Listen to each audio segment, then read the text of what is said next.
María Luján Batallán está buscando títulos.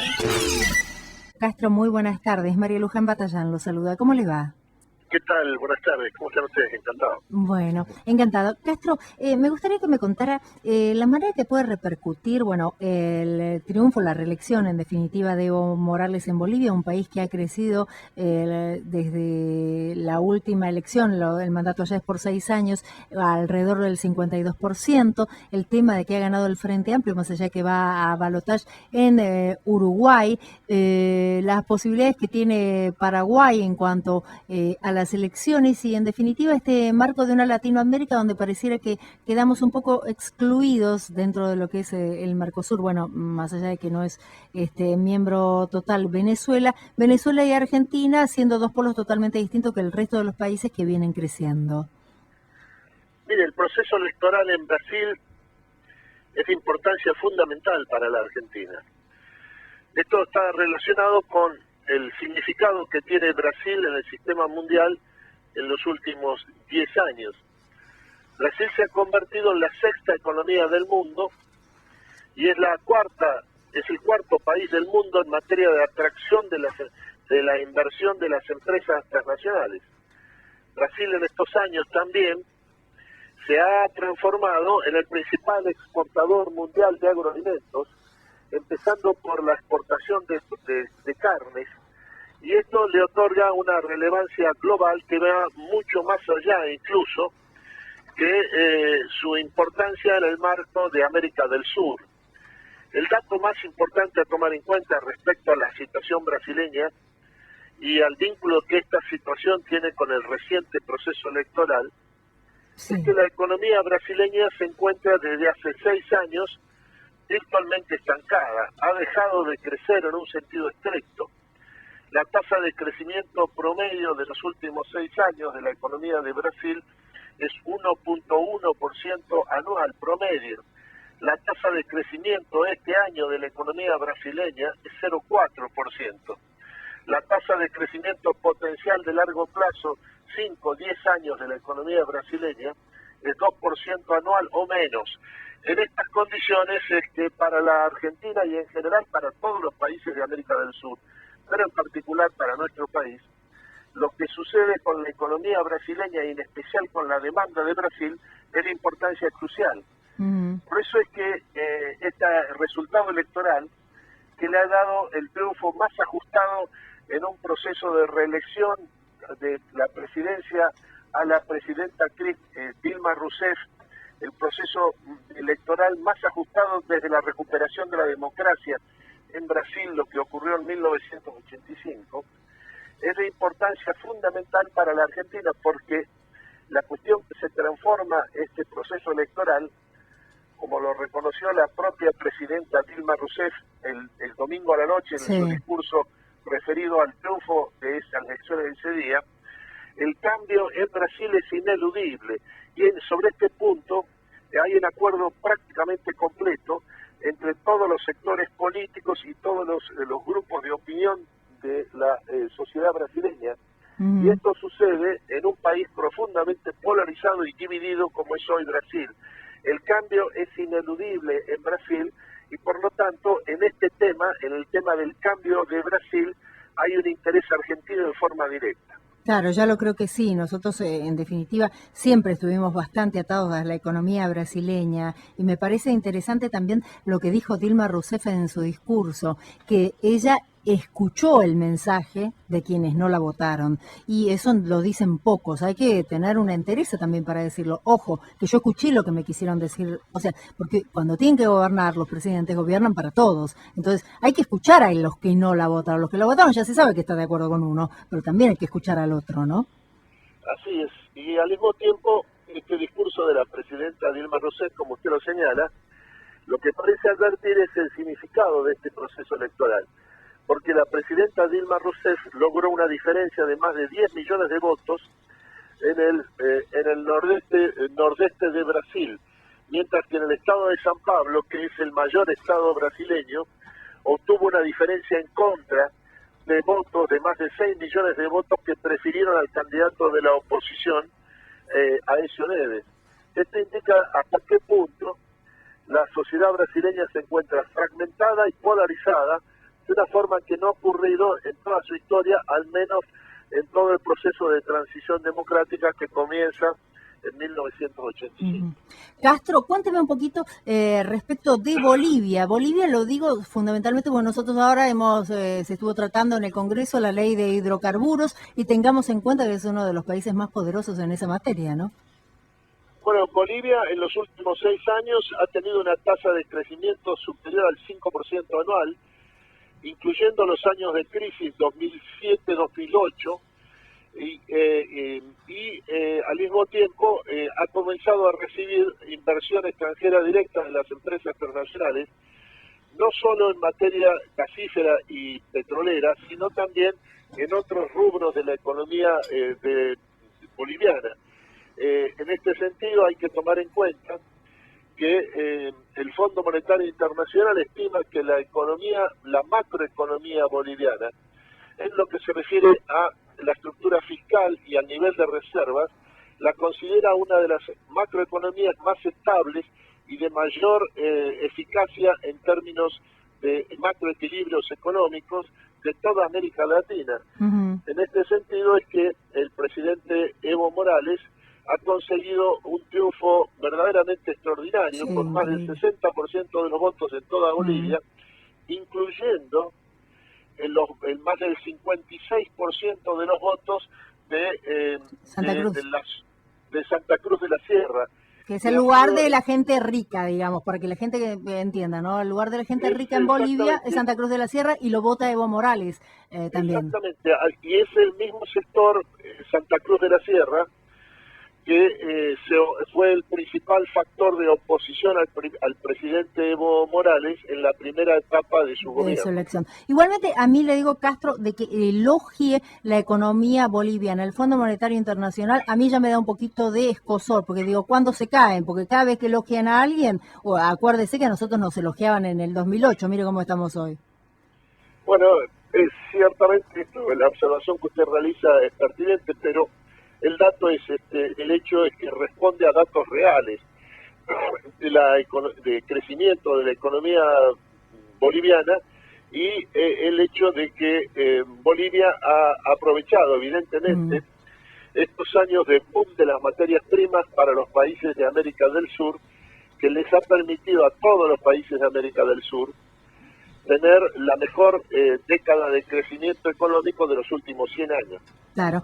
Vamos ahora a Uruguay. Uruguay, nuevamente, el Frente Amplio pareciera que va a triunfar, porque se calcula que sí, que va a ser de esta manera. Bueno, está el otro candidato, que es Lacalle, pero no creen de que llegue a alcanzar a ganar las elecciones. Por lo tanto, ¿sería una continuidad de Mujica o va a haber cambios, según lo que se puede apreciar, porque ya estuvo antes Tabaré Vázquez al frente de la presidencia?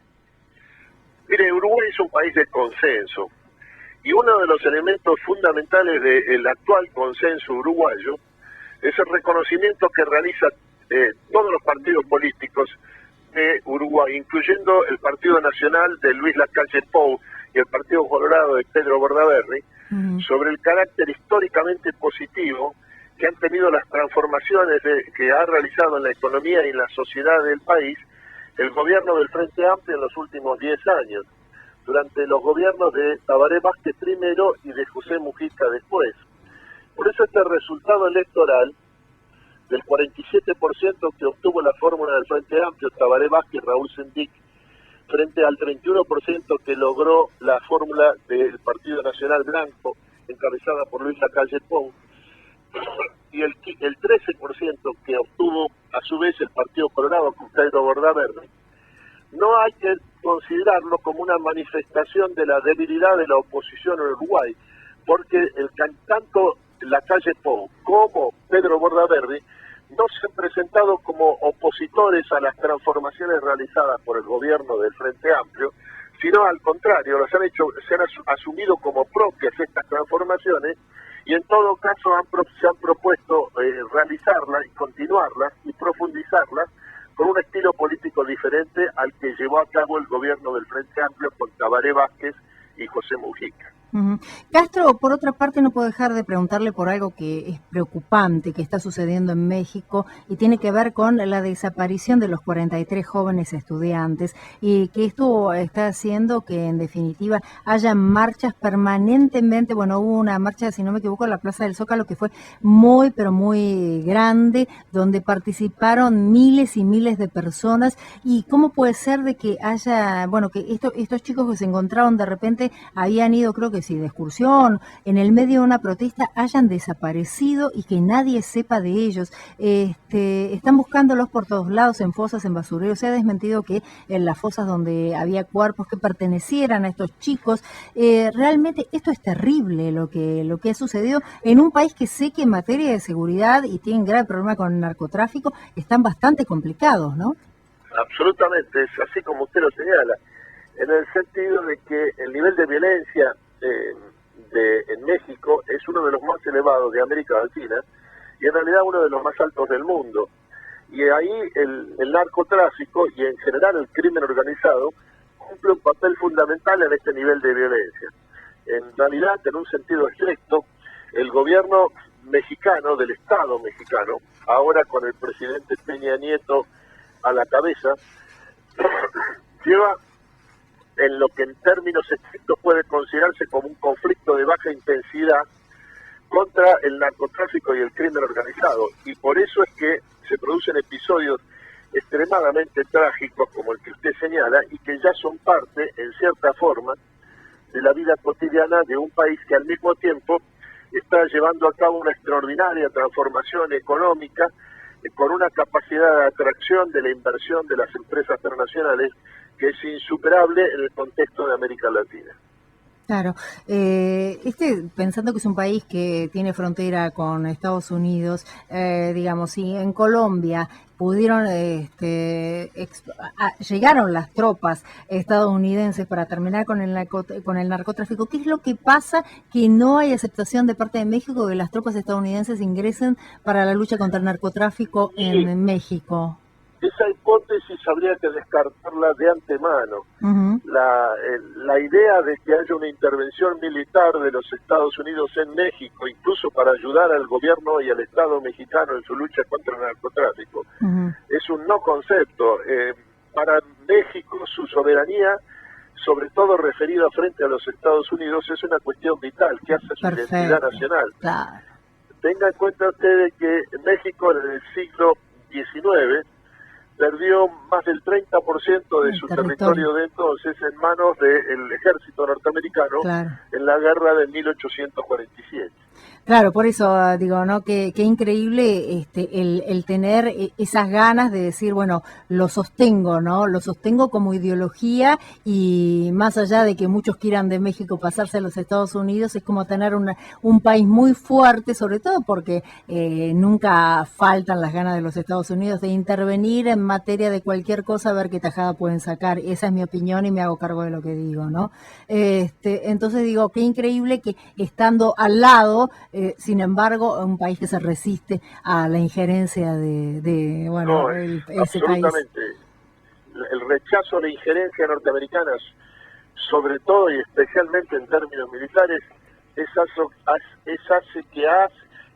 que hace a la identidad nacional mexicana sin diferencia de sectores políticos o corrientes ideológicas. Uh-huh. Para terminar, nos corremos de continente, salimos de América y lo llevo a Palestina, Israel. En estos momentos hay distintos comunicados del Ministerio de Asuntos Exteriores de Palestina que está condenando la discriminación racista que están sufriendo por parte de Israel y los atropellos. Ustedes saben, bueno, que lo hemos comentado acá en el programa muchas veces, que lamentablemente mientras que los gobiernos se pelean, hay mucha gente que, por ejemplo, pasa de Palestina a Israel para trabajar todos los días, o de Israel también algunos, en pocos casos, pero en algunos también, a Palestina. Hay casos de que hay familias que son mixtas, son las menos, pero las hay, que son mixtas porque hay palestinos e israelíes y donde lamentablemente tienen que sufrir todo tipo de atropellos porque pareciera que son dos pueblos que no pueden unirse estando en un mismo territorio, ¿no?